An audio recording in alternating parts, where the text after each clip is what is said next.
I couldn't help but exclaim when I came home exhausted from work. What the hell is this? The room looked like it had been ransacked. Bags of snacks scattered everywhere. In the center of the room was my mother-in-law and her sisters, slobbering in their sleep. Oh, I didn't notice you came home. You've got quite a nice room, haven't you? My mother-in-law wakes up. Don't be silly. What do you think you're doing? When I shouted out in distress, my mother-in-law clapped her hands and grinned at me. We are going to live here from today.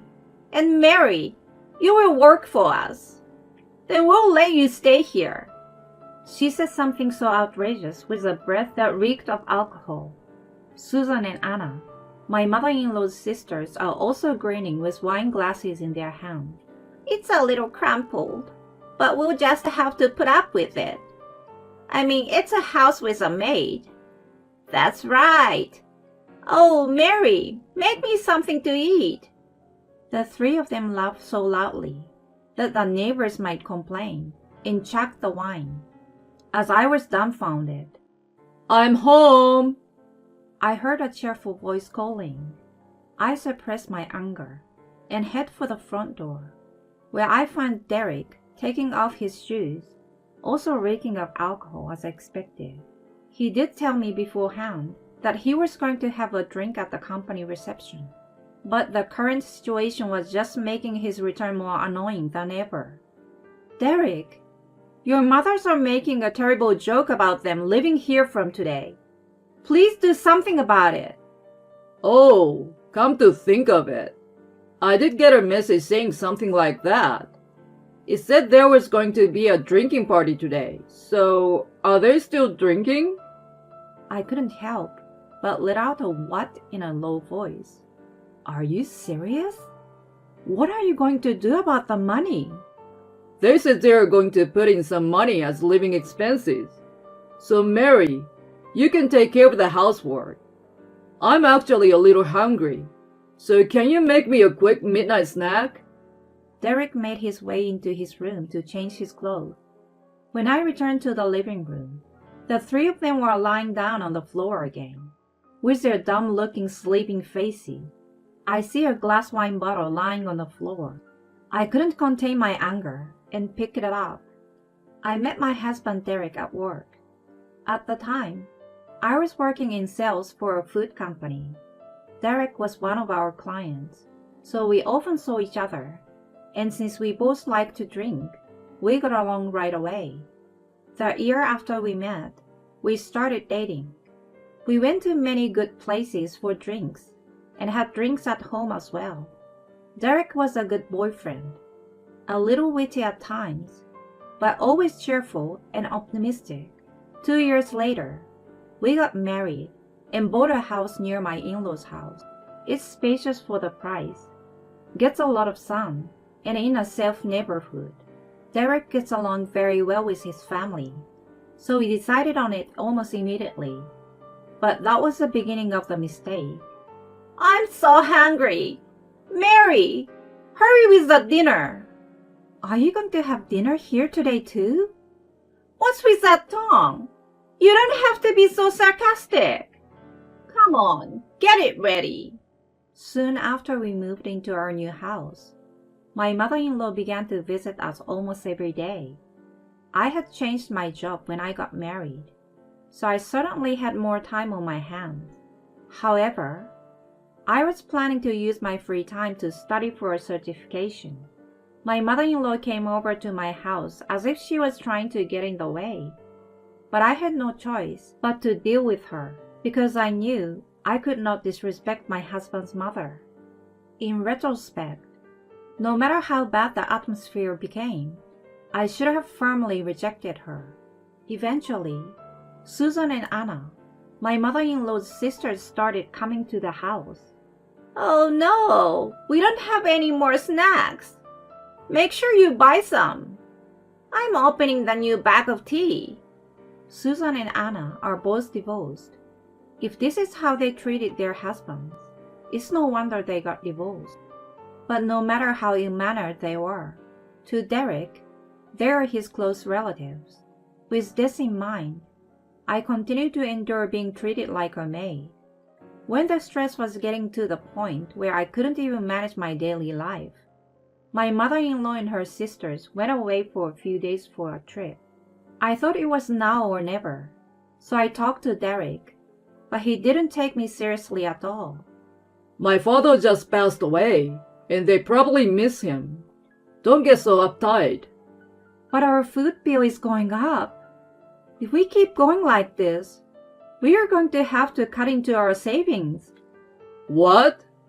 That's just because you're not very good with money. I'm getting paid more now, and I'm putting in money for living expenses. So shouldn't that be enough? When you say you are getting paid, it's just a few tens of dollars. But I was too exhausted to argue with him. 3 years had passed since then. I wondered how long I would have to continue living in this kind of hell. I thought so, but I was not yet at the bottom of hell. One day, my personal belongings started disappearing. Accessories, cosmetics, and other small things would disappear one after the next. Thinking that my mother-in-law and her sisters were the only ones who could do this, I started using a locked drawer. I began to keep everything I didn't want to be taken in there. But, no way! Why is the lock broken? The things I put inside are gone too. It was unforgivable that they would do such a thing, so I questioned my mother-in-law and her sisters. But of course, all three of them refused to tell me. Oh no, a thief must have broken in. That's scary. It's not safe to leave the house unattended. Why don't you come over more often, Anna? Yeah, that's a good idea. The three of them sat as they watched TV and devoured snacks. The snacks and tea out on the table were all prepared by me. I bit my lip and clenched my fist in anger. One day, when I came from work, I heard my mother-in-law and her sisters laughing from outside. I couldn't help but exclaim when I came home exhausted from work. What the hell is this? I walked in, suspicious, only to be greeted by an unbelievable sight. There were cardboard boxes piled up in the living room, and it looked like they belonged to the three of them when I checked the content. In the middle of the cluttered room, the three of them were having a drink. Perhaps noticing my presence, my mother-in-law approached me in a good mood. We're going to live here from today. And Mary, you will work for us. Then we'll let you stay here. She said something so outrageous with a breath that reeked of alcohol. Susan and Anna, my mother-in-law's sisters, are also grinning, with wine glasses in their hands. It's a little cramped, but we will just have to put up with it. I mean, it's a house with a maid. That's right. Oh, Mary, make me something to eat. The three of them laughed so loudly that the neighbors might complain, and chugged the wine. As I was dumbfounded, I'm home! I heard a cheerful voice calling. I suppressed my anger and headed for the front door, where I found Derek taking off his shoes, also reeking of alcohol as expected. He did tell me beforehand that he was going to have a drink at the company reception, but the current situation was just making his return more annoying than ever. Derek, your mothers are making a terrible joke about them living here from today. Oh, come to think of it, I did get a message saying something like that. It said there was going to be a drinking party today. So, are they still drinking? I couldn't help but let out a what in a low voice. Are you serious? What are you going to do about the money? They said they were going to put in some money as living expenses. So Mary, you can take care of the housework. I'm actually a little hungry. So can you make me a quick midnight snack? Derek made his way into his room to change his clothes. When I returned to the living room, the three of them were lying down on the floor again. As I glared at their dumb-looking sleeping faces, I felt anger welling up in me. I'm sick and tired of being pushed around by these people. I hurriedly called my friend, who worked as a lawyer. I've talked to her about my relationship with my in-laws for some time, so she agreed to come over. I left the house with a whole case of documents that I had hidden in a secret place. She said she would come to the nearest cafe, so I headed there. I gobbled up some pasta there as I felt my blood boil. When I finished eating, I received a call. I decided to invite that person to come to my house as well, so I texted back. Soon after, my friend arrived and we headed to my house. I opened the door to see Derek and the others were gathered in the middle of the living room for some reason.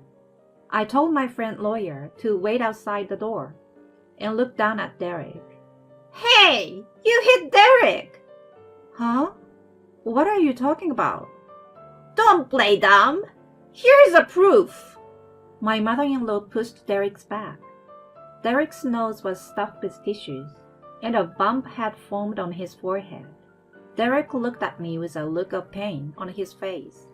My mother-in-law points at me, spitting as she shouts, You did this, didn't you? Pay up the alimony! Yeah, we're against violence. I sighed and slammed the divorce papers I kept in the top of the document case onto the table. Then, I opened the cupboard in the living room. I take out the surveillance camera I secretly set up and place it in front of everyone. And Derek and the others look at me with stunned expressions on their faces. Here's the truth. Let's all take a look. Since the camera is linked to my phone, I showed my phone to everyone. I hit the play button, and the phone shows the room as it was a few minutes ago. I see Derek coming into the living room in a good mood after getting undressed. Derek walks in, saying something to his mother and her sisters, who are already drunk and asleep. The next thing I know, Derek stumbled on the wine bottle and falls head first. The sound wakes the others from their sleep, and then rush to Derek. You already see who is responsible for this, don't you? Doing this won't make any difference. All you had to do was clean up the mess properly. Even though you are the ones drinking? It's your job to clean. It's crazy of you to set up something like this in the first place. You want to make it my fault, don't you? I didn't expect anything from these people, but I didn't think they would be this bad. I switched over to the footage the camera took a few days ago and showed my phone to them again. It's the footage of my drawer lock being broken. There they were, my mother-in-law and sisters, breaking the lock and stealing my things. The three of them must have felt cornered as their faces began to turn pale. The reason why I set this up was because I wanted to know who was stealing my things. I guess thieves can be closer than you think, eh? Well, that's... Wait a minute. Sure, maybe it was wrong of them to steal, but you knew I was hurt because you saw through the camera, didn't you? Then you're the perpetrator too, for being a bystander. Derek's absurd argument made me burst out laughing. I wanted to ask myself why I had married such a man. I let my friend lawyer into the room and put the divorce papers on the table in front of Derek. I saw it just now and came back in a hurry because I was so surprised. I wouldn't have wished for you to get hurt, even though we would be getting a divorce. Unlike your family, my heart is not rotten. And I told him that the house is in my name. The house was purchased by my parents, and I had the documents to prove it. When I told them to pay for the room cleaning and for the stolen items, Susan and Anna started to fight back. Hey, that's not what I heard. Yeah, I moved out of my apartment because you told me that I could live comfortably here. Are you telling me it's my fault? It was Susan who brought the wine in the first place. While the three of them were arguing, Derek approached me. He apologizes to me with tears streaming down his face. I was about to say it was too late to apologize when the doorbell rang. I shouted, "Come in!" toward the front door, and a woman appeared. Aunt Emma! Oh, Derek, you gained so much weight. And why do you look so miserable? Emma takes off her sunglasses and smiles beautifully. I could feel the atmosphere of the place change. My mother-in-law and my sisters look uncomfortable, huddled around each other. Emma is my late father-in-law's sister. She runs a company and has a huge amount of money. When my father-in-law's company went bankrupt, she helped him pay off his debts and took care of his new company until it recovered. For this reason, my mother-in-law was completely indebted to Emma. Susan and Anna went to the same school as Emma, and they were also afraid of her. They were so stubborn that they didn't show up at the family gatherings, no matter how big of the feast it was. Derek, too, has been afraid of Emma ever since he was spanked as a child. Of course, it was not for no reason, but because of Derek's mischief. As for me, I met Emma through work. I liked Emma because she was very caring and straightforward, even though she was strict at times. I can't believe you let Mary, who is so good at her job and so kind-hearted, go through this. You should be sorry. But that's... No excuses. All of you, sit on the floor. With that, Emma began to lecture the four of them. They were fighting back so much until then, but all of them fell silent. The sermon went on for about an hour, and by the time it was over, Derek had stopped talking. Then, I made him sign the divorce papers in front of my friend and Emma. He also signed a written agreement that he would pay me alimony and any savings he had to use. And so, the years of hell finally came to an end. Well then, cheers! I gulped down the chilled beer. Is this what you call the taste of victory? It tasted several times better than the beer I usually drink. I was having a girls' night out with some of my girlfriends. But I had no idea that your ex-husband was Derek. I was so surprised when I heard. I know, right? Well, thank you for helping me out. No problem at all. But I want to hear more about it. After the divorce was finalized, I immediately sold the house. My mother-in-law and her sisters, who no longer had a place to live, were apparently working in a warehouse at Emma's company. They were put in a particularly tough department, and I heard they are struggling every day. Emma had paid for the cleaning of the house and the stolen items for the time being, and they were forced to work until they were able to pay it off. Derek's performance at the company had dropped dramatically, and he apparently had been demoted. One of the people I'm having a drink with today is a colleague of Derek's. She and Derek's went to the same school, and we happened to run into each other at the station. When I told her about the divorce, she spread the rumor in the company, and Derek's credibility was destroyed. Derek goes to work feeling ashamed of himself, but he thinks it's better than working at Emma's company, so he makes sure to show up every day. Emma laughed and said, Don't worry. I will have him work for me as soon as he fails to pay back the money. I really wonder why I married that guy. Yeah, I understand that feeling. Well, it's a heartbreak drinking party today, so let's all laugh it off. That's right. And so, our laughter echoed throughout the place.